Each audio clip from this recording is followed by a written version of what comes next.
नमो हरियाय नमो वत्सलाय नमो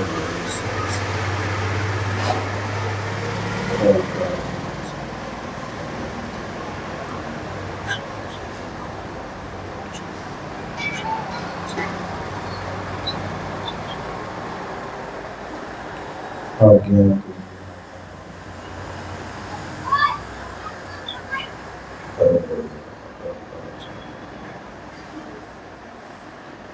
मंगलम भगवान वीरो मंगलम मातु गणि मंगलम कुंभकंधार्जुन सर्वमंगलम सर्वकल्याणकारिकं प्रधानं सर्वधर्माणां जयं वंदितो सर्वसिद्धेभ्यो नचनं वन्दनं प्रत्यमोक्षाय सर्वकामनां सुखी नमः समय साराय स्वामिरूपेण चक्रासते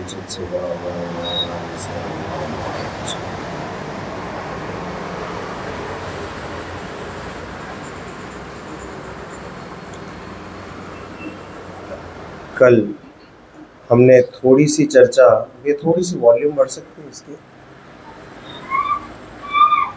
कल हमने थोड़ी सी चर्चा क्या ली थी? तत्व का कौतूहली हो। क्या कह रहे थे अमरचंद्र आचार्य?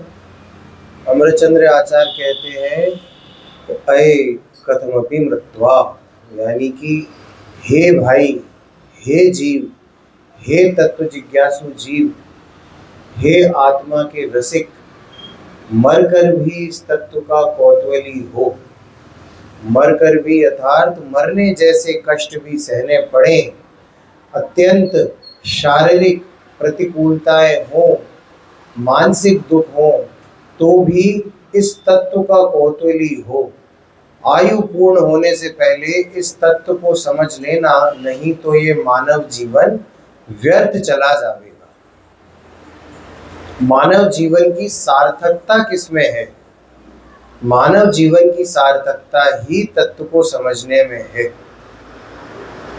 जैसे कि आप लोगों को पुरुष लिंग मिला है, पुरुष पर्याय मिली है, तो इस पुरुष पर्याय की सार्थकता क्या है कि आप दैनिक रूप से जिन प्रक्षाल करो, भगवान के स्पर्श आदि करो, मंदिर में जो प्रक्षालन की क्रियाएं हैं उन्हें आप यथावत रूप से करो, तब तो पुरुष पर्याय सार्थक है। वरना आपकी पुरुष पर्याय और स्त्री पर्याय में क्या भेद रह गया? पुरुष पर्याय मिली है, तुम भगवान को छू सकते हो, जिन प्रतिमा का स्पर्श कर सकते हो, स्त्री पर्याय नहीं कर सकती। तो इसीलिए पुरुष पर्याय किसमें धन्य है कि भैया हम भगवान को स्पर्श कर सकते हैं। उसी प्रकार से यदि इतनी अच्छी आयु मिली है, जैन कुल मिला है, तत्वज्ञानी मिले हैं, जिनवाणी मिली है, समझाने वाले मिले हैं, समझने जैसी बुद्धि मिली है, तो अब तो इस तत्व का कौतूहली होकर इस तत्व को समझ। अन्यथा यही ये जीवन भी चला गया तो तुझ में और एक त्रेंच गति के जीव में कोई अंतर नहीं है।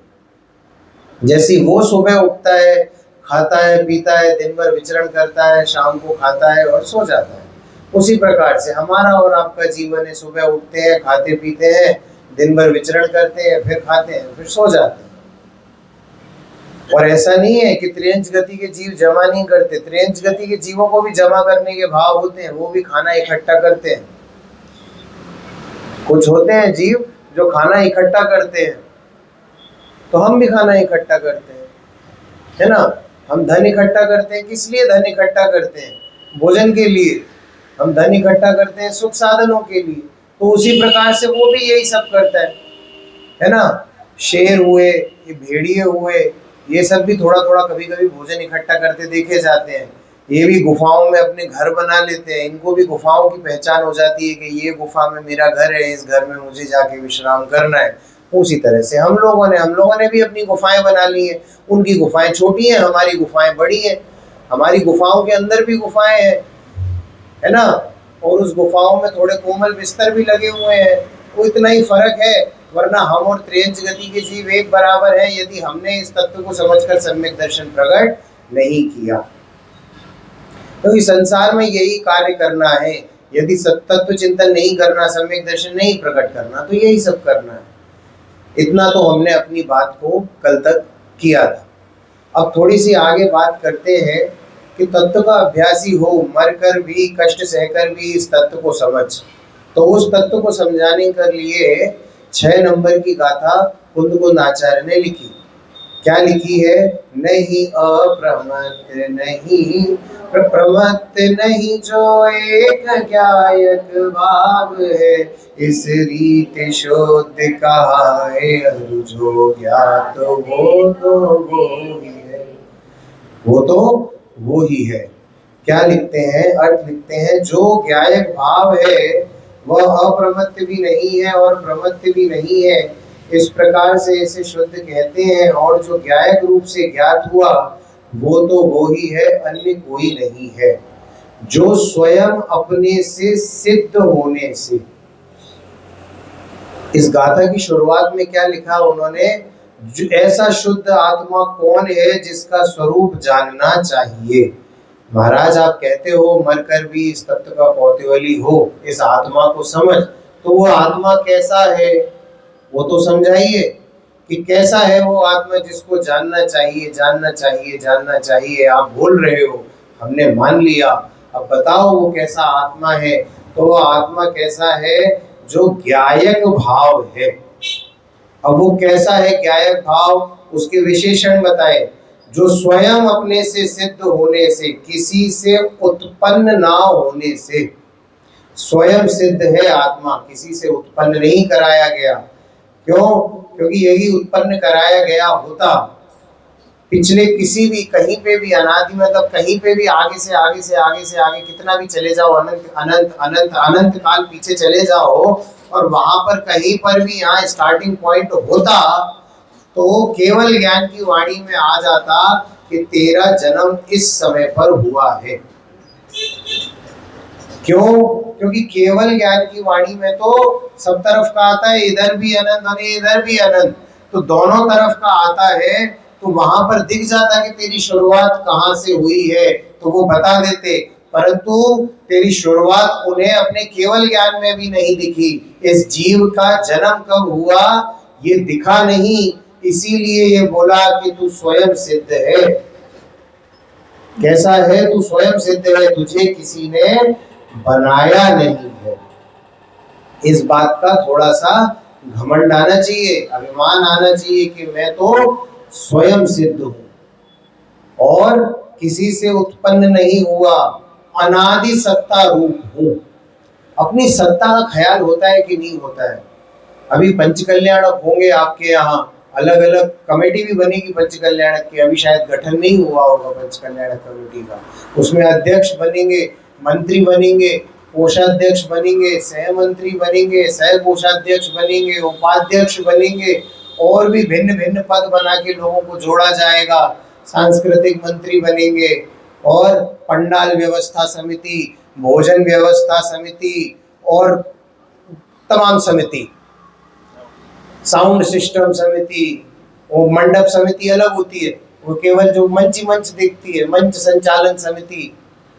तो ये सब समिति जब बनेंगी और हमारे नीरव भाई को छोड़ दिया जाए कि इनको किसी में नहीं लेंगे हम, तो ये क्या बोलेंगे? अरे मैं तो कहीं हूं ही नहीं यार, अपनी तो सत्ता ही खत्म कर दी है पंचकल्याणक समिति ने। 11 लाख भी गए और कोई पद भी नहीं दिया। तो ऐसा नहीं है मेरा स्वरूप। अरे भाई तुम मत दो मुझे कोई भी पद, मैं तो स्वयं पद का धारी हूं, तो स्वयं सत्ता रूप हूं। मेरी सत्ता कल भी थी, मेरी सत्ता आज भी है, और मेरी सत्ता कल भी रहेगी। कोई मुझे पहचाने न पहचाने, केवल ज्ञानी तो मुझे पहचानते हैं ने। मेवल ज्ञानी ने मुझे पहचाना तभी तो मुझे मेरी बात बताई, तो कोई ना कोई तो तुझे जानता है। इस बात से हतोत्साहित कभी मत होना कि हमें कोई नहीं जानता। समाज में कुछ लोग होते हैं, समाज में बड़े डरे सहमे से, शांत शांत से रहते हैं। उन्हें ऐसा लगता है कि समाज में वो ज्यादा बोले जानते नहीं है, कोई ज्यादा जानता नहीं है ना, तो ज्यादा आते जाते भी नहीं है, अपने में मस्त रहते हैं। तो उनको क्या कभी कभार दुख भी लगता है, कोई जानता नहीं तो हमसे कोई पूछता भी नहीं। हमसे तो पूछते सौधर्म इंद्र की बोली के लिए, हम ले लेते। हमसे पूछा ही नहीं किसी ने, कोई हमें जानता ही नहीं। अरे भैया कोई तुझे जाने न जाने, केवल ज्ञान के ध्यान में तू साक्षात झलक रहा है, प्रत्यक्ष रूप से झलक रहा है, तो अपनी सत्ता पर अभिमान कर कि मैं भी मुझको जानता हूँ और वो जो अरिहंत देव है वो भी मुझको जानते हैं। नरेंद्र मोदी आपको, आप में से किसी एक को जानते हैं क्या? नहीं जानते। अगर एक में से आपके ओडा समाज में से किसी को भी नरेंद्र मोदी जानते होंगे ना, तो वो ऐसे चौड़ा होकर घूमता होगा कि नरेंद्र मोदी मुझे जानते हैं। उनके सामने ले लेना नाम नीरव शाह, तो बोल देंगे वो, एक तो अमित शाह और दूसरा नीरव शाह, जानता हूं मैं। तो इतना अभिमान होगा तुमको कि मोदी जी ने मेरा नाम ले दिया कि नीरव शाह को मैं जानता हूं। और यहाँ केवल ज्ञानी तुझे कहते हैं कि हे प्रभु मैं तुझे जानता हूं, तू भगवान है, इस बात का तुझे गर्व नहीं होता, इस बात की सत्ता का तुझे अभिमान नहीं होता। इसीलिए यहाँ पर बताया कि स्वयं सत्ता रूप है, अनादिकाल से तेरी सत्ता है। क्या लिखते हैं आगे? कभी विनाश को प्राप्त न होने से अनंत है। पंडित जी कोई नई बात बताओ, ये अनादि अनंत की बातें तो बालबोध भाग 1 से सुनते आ रहे हैं। बालबोध भाग 1 की कक्षा में पढ़ाया, और फिर भाग 2 में भी पढ़ा दिया, भाग 3 में भी पढ़ा दिया, फिर वीतराग विज्ञान पाठमाला भाग 1-2 में भी पढ़ा दिया, और फिर तत्व ज्ञान पाठमाला 1-2 में भी पढ़ा दिया। मोक्ष मार्ग प्रकाशक का भी हमने स्वाध्याय किया है। टोडरमल जी ने भी उसमें बता दिया, अनंत गुणों की खान अनादि निधन वस्तु मैं हूँ। अब आगे इससे बताओ। हम बोलते हैं ठीक है हम इससे आगे बताते हैं, पहले बताए इसको माना क्या? अरे वो ठीक है मान लेंगे। अरे मान नहीं लेंगे, जब तक मानेगा नहीं हम आगे बढ़ेंगे नहीं।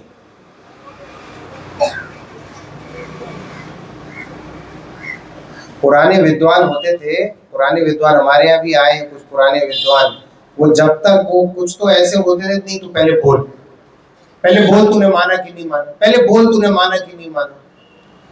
तो क्यों? क्योंकि हम तुझे जब तक मनवाएंगे नहीं तब तक पीछा छोड़ेंगे नहीं। ये 415 गाथाएं इसीलिए लिखी गई कि जब तक तू नहीं मान लेता कि तू अनादि निधन वस्तु है, तू आत्मा है, तू जीव है, तू शुद्ध है, तब तक हम तो गाथा पे गाथा लिखते जाएंगे, लिखते जाएंगे। ये सब भाव है, ये दया का भाव है कि भैया भैया सीख लो, ये भाई थोड़ा तो सीख लो। वो बता बार बार बता रहे हैं, बार बार बता रहे हैं, अनादि निधन वस्तु हूँ मैं, तो अनादि निधन वस्तु। ज्ञानचंद जी साहब थे ना विदिशा वाले, 6 डाला के स्पेशलिस्ट माने जाते थे, और ग्रंथों में भी उनके बहुत प्रवचन है, परंतु दोपहर में अगर कक्षा लगती थी ना तो 6 डाला की कक्षा लेते थे ज्ञानचंद जी साहब, और बोलते थे चेतन को है उपयोग रूप। ठीक है, लोग बोले अब शायद ज्ञानचंद जी आगे बोलेंगे, बोले नहीं तुम भी बोलो, बोलो चेतन को है उपयोग रूप। नहीं, बोलो चेतन को है उपयोग रूप। अरे क्यों बुलवा रहे हैं? इसलिए बुलवा रहे हैं, जब बोलेगा तब ये जो शब्द है ना, तेरे खुद के शब्द तेरे कान में जाएंगे, तब ये बात अंतर में आएगी कि चेतन को है उपयोग रूप। इसीलिए मैं बोलता हूं बार बार, बोलो बोलो मैं अनादि निधन वस्तु हूं, बोलो बोलो मैं अनादि निधन वस्तु हूं, बोलो एक बार फिर से सभी लोग, बोलो मैं अनादि निधन वस्तु हूं, अनादि सत्ता रूप वाला हूं। हूं के नहीं हूं? अरे हूं। मोदी जी भी बोलते नहीं है तो भी नहीं मानूंगा, मैं नहीं दूंगा बीजेपी को वोट अगर मोदी जी ने ऐसा बोल दिया कि मैं अनादि निधन वस्तु नहीं हूं। मैं तो अनादि निधन वस्तु हूं, कभी विनाश को प्राप्त नहीं होऊंगा, अनंत हूं, मेरा कोई अंत नहीं, नित्य उद्योत रूप होने से क्षणिक नहीं हूं, सदा उदयत रहता है मेरा, सदा उदय रहता है, मैं सदा जागृत अवस्था में रहता हूँ। जीव सदा काल ज्ञान ज्ञान ज्ञान ज्ञान ज्ञान की क्रिया करता आ रहा है। निगोदिया जीव में भी था तब भी ज्ञान की क्रिया कर रहा था, और यहाँ बैठा हूँ तब भी ज्ञान की क्रिया कर रहा हूँ, और जब सिद्ध हो जाऊंगा तब भी ज्ञान की क्रिया निरंतर मेरी चलती रहेगी। आपको पता है भैया, जब हम बोल देते हैं ना मैं एक हूँ, मैं शुद्ध हूँ, तो जब यहाँ एक हूँ का अर्थ में अगर बोलूँ ना मैं अकेला हूँ, तो जीव को थोड़ा सा कष्ट होता है, मैं अकेला हूँ। पंडित जी अकेला मत बोलो, समाज में रहने से ही सत्संग होता है। 4 आदमी जब इधर उधर रहते हैं ना, थोड़ा मन लगता है स्वाध्याय में, तो इससे हम ये समझ में आता है कि तुझे स्वाध्याय से प्रेम नहीं, उन 4 आदमियों से प्रेम है। तुझे वो 4 आदमी के बीच में रहना पसंद है, तुझे अपने आसपास भीड़ अच्छी लगती है, तुझे सत्संग अच्छा नहीं लगता, तुझे आसपास भीड़ अच्छी लगती है, और यदि भीड़ का प्रेमी होके रहेगा तो ऐसा भी बंद हो सकता है कि निगोदिया में चारों तरफ जीव जीव ऐसे ठसाठस भरे हुए जीव और जन्म मरण करता रहे, वहां पर तुझे अकेला अनुभव कराने के लिए केवल ज्ञानी का ज्ञान भी नहीं पहुंच पाता वहां पर तेरे लिए ये वाणी कि जहां पर तू ये बात का चिंतन कर सके कि मैं एक हूँ, मैं शुद्ध हूँ, मैं अनादि से हूँ, मैं अनंत हूँ। उस समय पे ये विचारने के लिए अवकाश नहीं होगा, वहां पर तो केवल जन्म मरण के ही दुख चलते रहेंगे। इसीलिए यहाँ पर क्या समझाया कि मैं एक हूँ, मैं शुद्ध हूँ, मैं सत्ता स्वरूप वाला हूँ, मैं अनंत हूँ, नित्यत्वरूप होने से क्षणिक नहीं हूँ, स्पष्ट प्रकाशमान ज्योति, ऐसा जो ज्ञायक एक भाव है वो हूँ। ज्ञान को स्व पर प्रकाशक बोला भैया। स्व पर प्रकाशक ज्ञान कैसा है, इस बात को समझना होगा। आप लोगों ने पहले भी कई स्वाध्याय सभाओं में इस बात को समझा होगा। ज्ञान स्व पर प्रकाशक कैसा है ज्ञान कि दीपक जला दो, अंधेरे कमरे में रख दो तो वो दीपक खुद भी अपने आप को दिखाएगा और आसपास की वस्तुओं को भी प्रकाशमान करेगा। इस प्रकार से ज्ञान ज्योति बोला ज्ञान को। आप बोल रहे थे ना कि ज्ञान और गुणों का अंश भी ज्ञान है ना, क्यों? क्योंकि ज्ञान से ही और गुणों को जाना जाता है। जीव को ज्ञायक बोला, श्रद्धान करने वाला भी तो बोल सकते थे, चारित्र पालने वाला भी तो बोल सकते थे, ज्ञायक ही क्यों बोला? अरे ज्ञायक इसलिए बोला कि और गुणों को जानना भी ये ज्ञान गुण से होता है। ज्ञान गुण को भी जानता है, ज्ञान गुण और गुणों को भी जानता है, ज्ञान गुण अपना भी वेदन करता है और गुणों का भी वेदन का ज्ञान ज्ञान गुण से होता है। इसीलिए मैं तो एक ज्ञायक भाव हूं। जो ज्ञात वो तो वही है ना, ज्ञात जो जानने में आ रहा है वही तो मैं हूं, जो जानने का कार्य कर रहा है वही तो मैं हूं। समझने में तो बहुत आसान है और नहीं समझने को जाओ तो बहुत कठिन है। आत्मानुभूति सरल है कि कठिन है, ये बताओ आप मुझे, बताइए। आत्मानुभूति कठिन है कि सरल है? सरल है तो हुई क्यों नहीं, है ना? अगर सरल है तो क्यों नहीं हुई अभी तक? राकेश भाई आप बताओ, क्या व्यापार है? स्टील की फैक्ट्री है, बर्तन बनाने की फैक्ट्री है, तो आत्मानुभूति में रुकावट है क्या? नहीं। आपका क्या व्यापार है? ट्रांसपोर्ट का व्यापार है, ठीक है। आत्मानुभूति में रुकावट है क्या? नहीं। आपका क्या व्यापार है? जो भी व्यापार है, आत्मानुभूति में रुकावट है क्या? नहीं। ये तुम्हारा टिफिन बनाने का व्यापार है, आत्मानुभूति में रुकावट है क्या? नहीं। बाबूजी जल्दी थक जाते हैं तो बैठ जाते हैं, आत्मानुभूति में रुकावट है क्या? नहीं। तुम मोटरसाइकिल से थोड़ी देर बाद आते हो, कोई ट्यूशन जाते होगे या कोई और कार्य करते होगे, परंतु आत्मानुभूति में रुकावट है क्या? बाबूजी ने बताया बोलने में कष्ट होता है उनको, थोड़ा सा यहाँ कुछ प्रॉब्लम हो गई, तो भी आत्मानुभूति में कष्ट है क्या? अरे बताओ ने, संसार के जितने भी कार्य तुम करते हो क्या तुम्हें आत्मानुभूति में रुकावट होते हैं क्या? अरे नहीं होते तो वो आत्मानुभूति क्यों नहीं हो जाती? तू तत्व का जिज्ञासु अपने आप को कहता है परंतु आत्मानुभूति नहीं करता, तो किस बात से हम तुझे माने कि तू तत्व का जिज्ञासु है? घर में कलेश होता है, बहू नहीं सुनती तो आत्मानुभूति में रुकावट है। कल 2 रोटी जल गई तो क्या आत्मानुभूति में रुकावट है? नहीं। शरीर साथ नहीं दे रहा, आत्मानुभूति में रुकावट है? नहीं। सास परेशान करती है, आत्मानुभूति में रुकावट है क्या? नहीं। बच्चा सुनता नहीं है, आत्मानुभूति में रुकावट है क्या? नहीं। अरे जब आत्मानुभूति में तुम्हें रुकावट नहीं तो संसार के कार्यों का सहारा क्यों लेते हो? क्यों इस बात का सहारा लेते हो कि आत्मानुभूति में रुकावट पैदा हो रही है? कौन कहता है तुम्हें आत्मानुभूति में रुकावट है? क्योंकि यहाँ तो बता दिया ना, जो ज्ञात है वो तो वही है, जो ज्ञान में आ रहा है वही है, जो ज्ञान कर रहा है वही है, जो ज्ञान का कार्य करने वाला है और जो ज्ञान में आने वाला है वही तो मैं हूँ। जो ज्ञायक का काम कर रहा है, जो ज्ञायक है, जो जानने वाला है वही तो मैं हूँ। जब आंखें बंद होती है ना, वो जो बता रहे थे वो भगवान दादा भगवान जो भी, उन्हें ज्योति दिखी। अरे जो ज्योति को देखने वाला है, जिसने ये ज्ञान किया ये ज्योति दिख रही है, वो मैं हूं, वो ज्योति भगवान नहीं है। सिद्ध भगवान को देवादिदेव बोला गया। क्या बोला गया? सिद्ध भगवान को देवादिदेव। क्यों देवादिदेव? क्योंकि अरिहंत भगवान भी सिद्ध भगवान बनते हैं आगे चल के। देव जिनकी पूजा करते हैं ऐसे, मतलब देव एक देव यानी कि वो जो स्वर्ग के देव, और एक देव जो अरिहंत देव। तो जो स्वर्ग के देव भी अरिहंत देव की पूजा करते हैं ऐसे देवादिदेव, और वो सिद्ध भगवान जिनकी सभी देव पूजा करते हैं ऐसे देवादिदेव। परंतु जो सिद्ध भगवान जिसका आश्रय लेकर सिद्ध हुए, ऐसा मैं शुद्धात्मा देवादिदेव। हमने बताया था कि नहीं बताया था? कारण परमात्मा ने कार्य परमात्मा। कारण परमात्मा कौन? कि निशुद्धात्मा कारण परमात्मा, और सिद्ध अवस्था कार्य परमात्मा।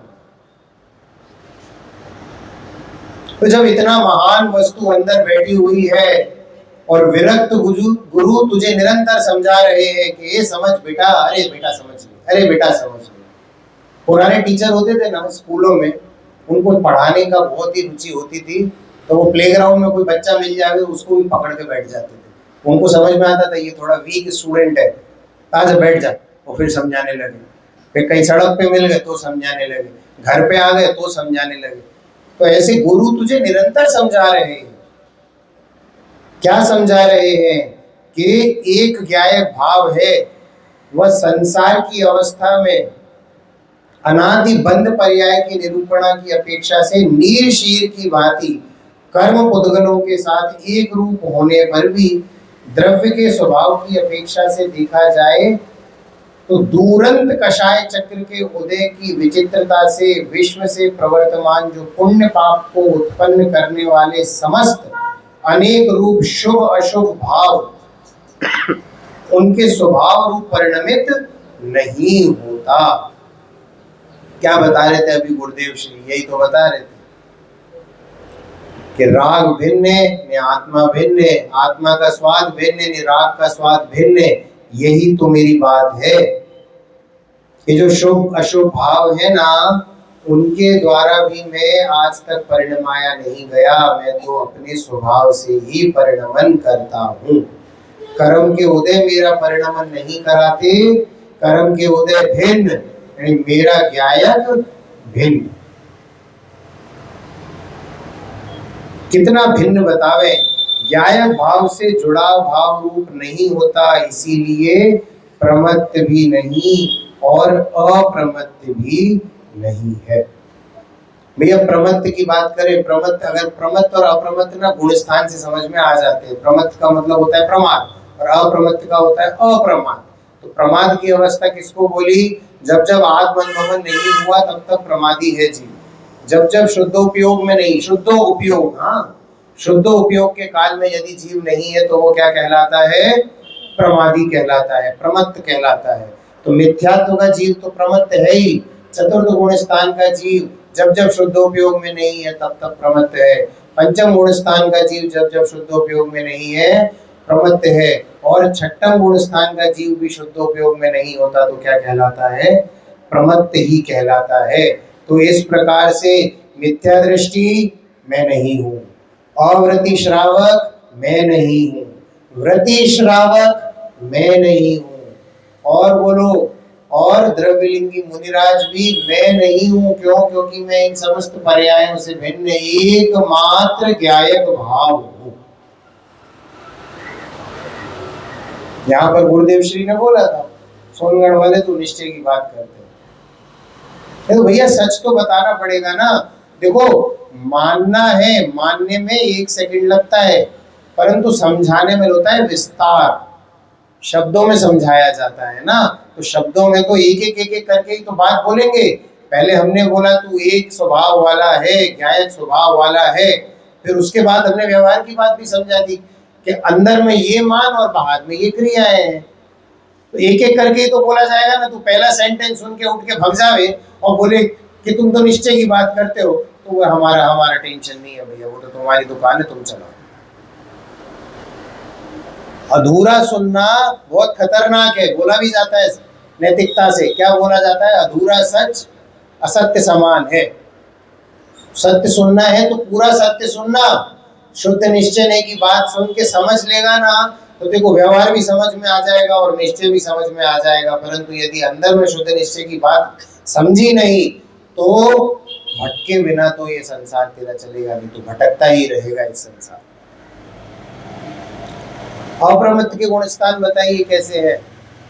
7वां गुण स्थान अप्रमत्त का है, अप्रमत्त संयत जिसका नाम है। उसके बाद फिर अपूर्वकरण, अनिवृत्तिकरण, सूक्ष्म सांप्राय, उपशांत मोह, क्षीण मोह और सयोग केवली और अयोग केवली, ये समस्त गुण स्थानों से भी मैं भिन्न हूं। मतलब पूर्ण वीतरागी दशा है 12वें गुण स्थान की, पूर्ण वीतरागी दशा। उस पूर्ण वीतरागी दशा से भी मुझे भिन्न बताया। क्यों बताया? क्योंकि तू स्वभाव से तो ज्ञायक ही है, ये पर्यायों को भी तू जानने वाला है। प्रत्येक द्रव्य अपना कार्य स्वयं कर रहा है, प्रत्येक गुण अपना कार्य स्वयं कर रहा है। मैं तो मात्र एक ज्ञायक भाव। ये बात समझ में आती है कि नहीं आती है? समझने जैसी बात है थोड़ी। तो प्रमत्त भी नहीं, अप्रमत्त भी नहीं, समस्त अन्य द्रव्यों के भावों से भिन्न रूप से उपासित होता हुआ शुद्ध कहलाता है। कैसा कहलाता है? शुद्ध कहलाता है। अरे दूसरे का तेरे अंदर कोई इंटरफेरेंस होगा नहीं तो तू शुद्ध ही तो रहेगा। आप बोलते हो कि नहीं हमारा घर शुद्ध है, तो कोई चप्पल पहन के आ जाए तो आप क्या कहते हो कि हमारा घर अशुद्ध नहीं करो भैया, बाहर ही रखो, बाहर की चीज बाहर रहेगी तो मेरा घर शुद्ध रहेगा। तो उसी प्रकार से जो चीज बाहर की है वो बाहर ही तो है, उसे अंदर प्रवेश देता क्यों है? क्यों देता है उसे तू अंदर प्रवेश? क्यों रागा द्वेषादि भावों को तू अपना मानने की चेष्टाएं करता है? तो अपना मानेगा तो अशुद्धता बरतेगी, और वो जो अशुद्धता है वो तेरे विभाव परिणाम है। उस काल में भी तू शुद्ध है, परंतु तू मानता नहीं है कि तू शुद्ध है। विभाव को विभाव बोला ही इसीलिए कि वो तेरा स्वभाव नहीं है। यदि तेरा स्वभाव होते तो क्रोध कषाय का कभी नाश नहीं होता, इन कषायों का कभी नाश नहीं होता। यदि ये तेरे स्वभाव में होते, एक क्षण के लिए भी इनने तेरे स्वभाव में प्रवेश नहीं किया। अनादिकाल से तू क्रोध कषाय करता आ रहा है, कषाय के परिणाम अनादिकाल से तू करता आ रहा है, परंतु आज तक इन कषायों ने तेरे अंदर प्रवेश नहीं लिया। इसीलिए इसी ताकत से हमें मुनिराज कहते हैं कि तू शुद्ध है।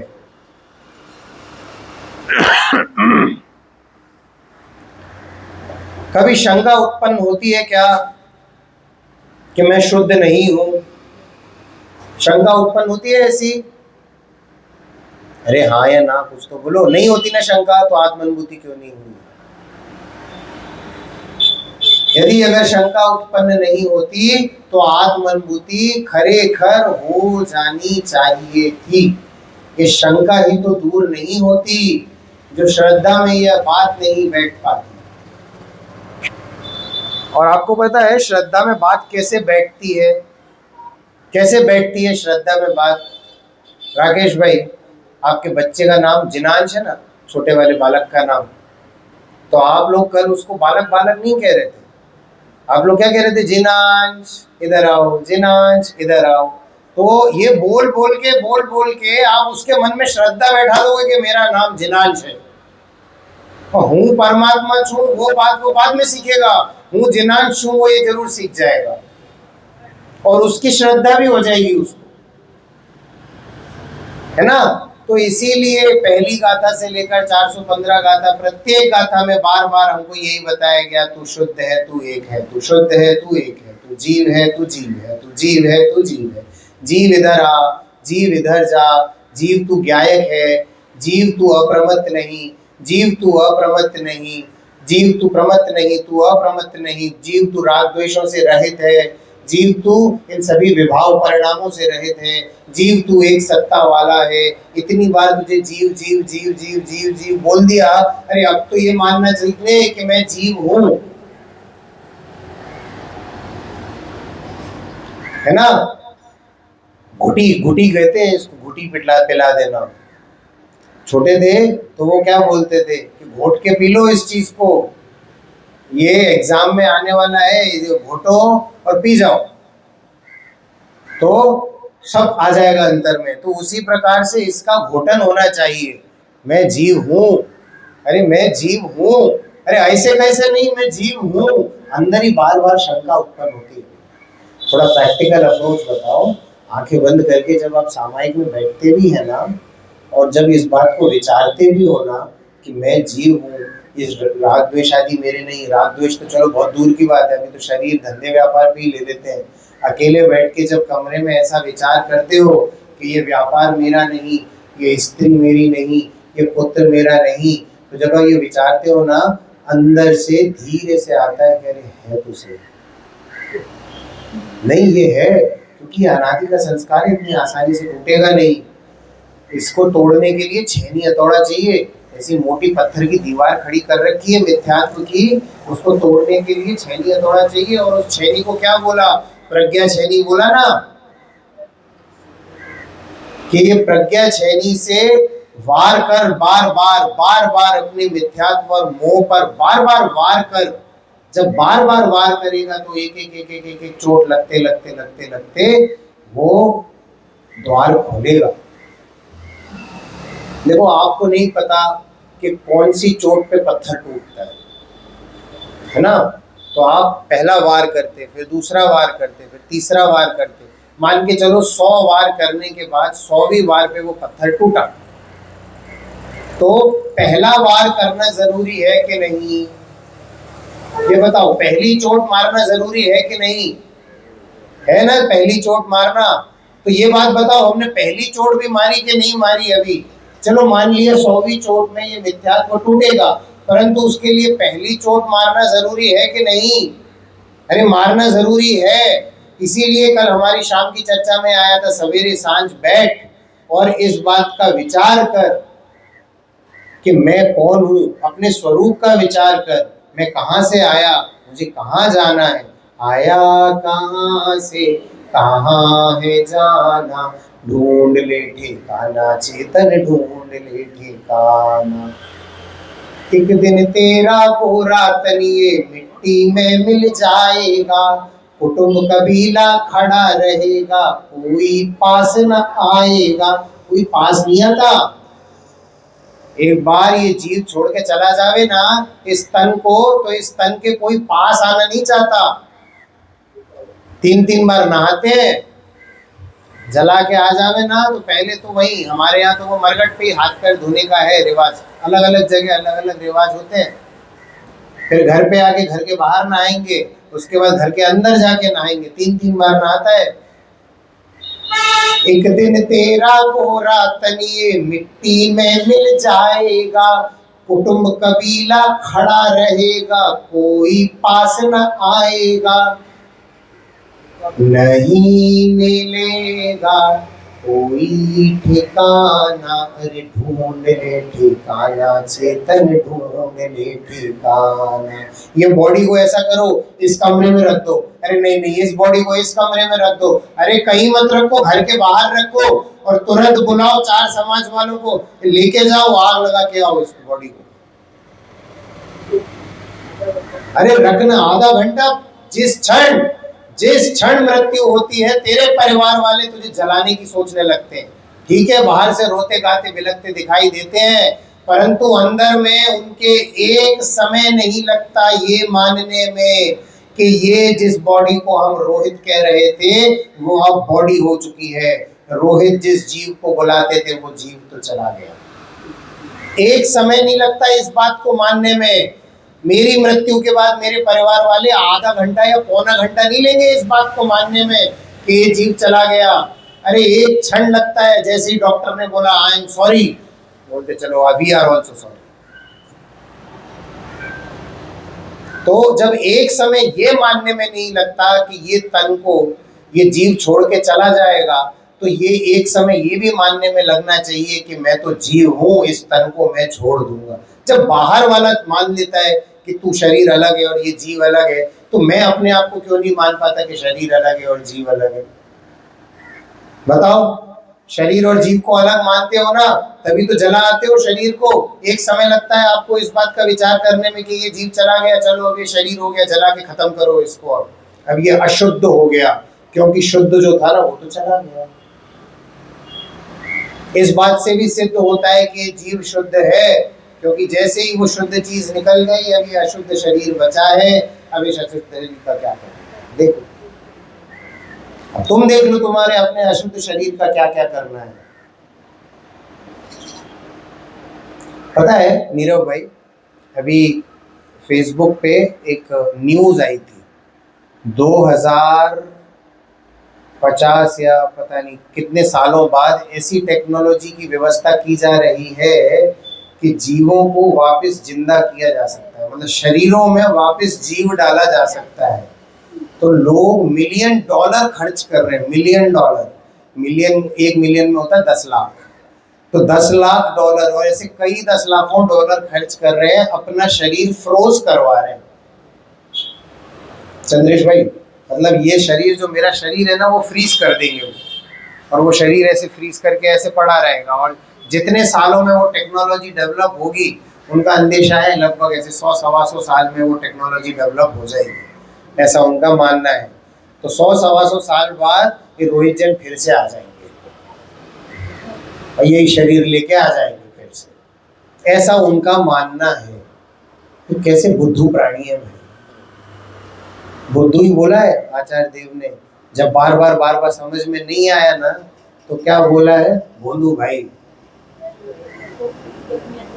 क्या बोला है, भोंदू भाई बोला है कि नहीं बोला है? तो भोंदू हैं हम सब कि ये शरीर को अपना मान के बैठे हुए हैं, और जैसे ये शुद्ध कहलाता है, अपने आप को शुद्ध नहीं कहना चाहता।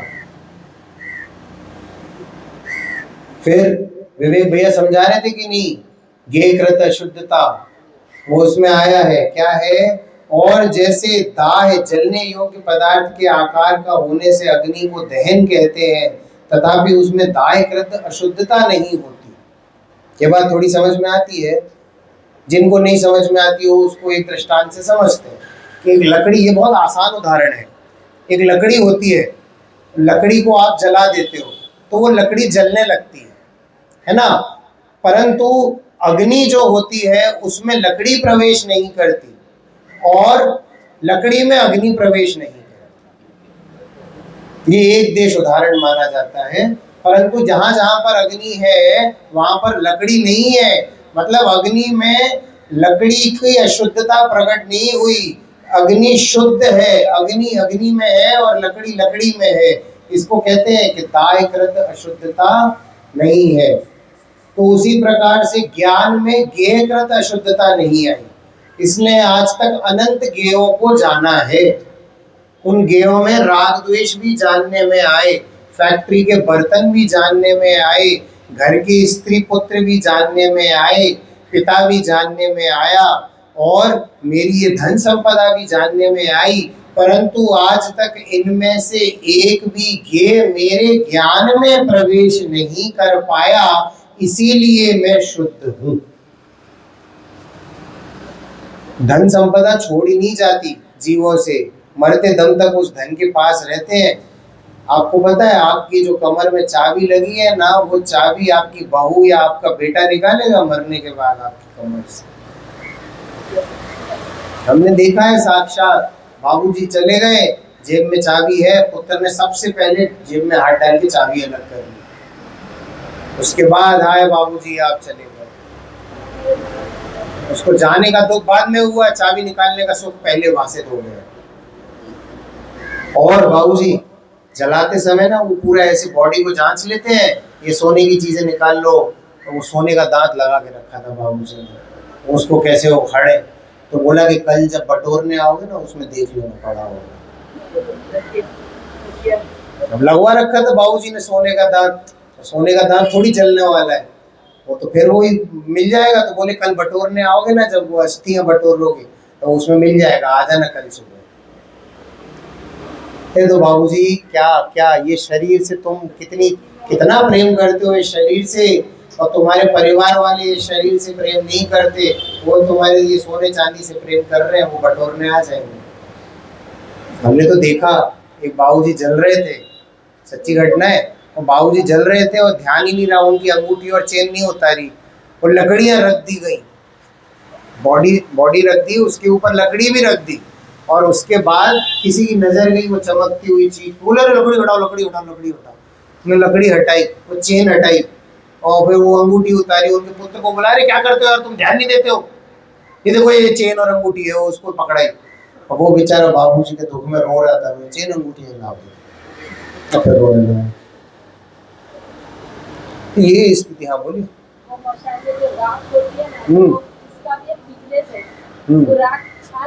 हाँ हाँ, बहुत सारी चीजें मिलती है। तो वो लोग ले लेते हैं।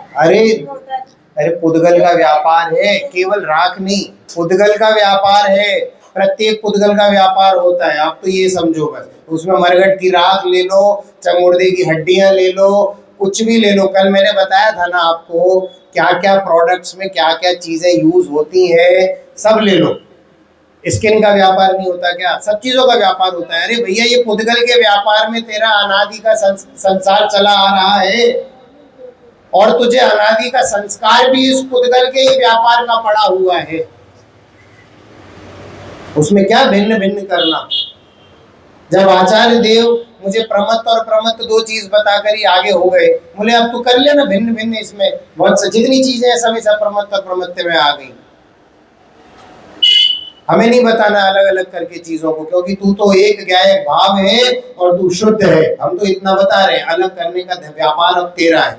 तू अपने ज्ञान का व्यापार कर, स्व क्या है और पर क्या है, इस बात का आकलन अब तू स्वयं कर, हमें नहीं करना। हम क्या को बताएं पुद्गल के व्यापार के बारे में कुछ, इसके लिए तो संसार पड़ा है, इसमें बड़े बड़े आचार्य बैठे हैं, ये सब समझाने के लिए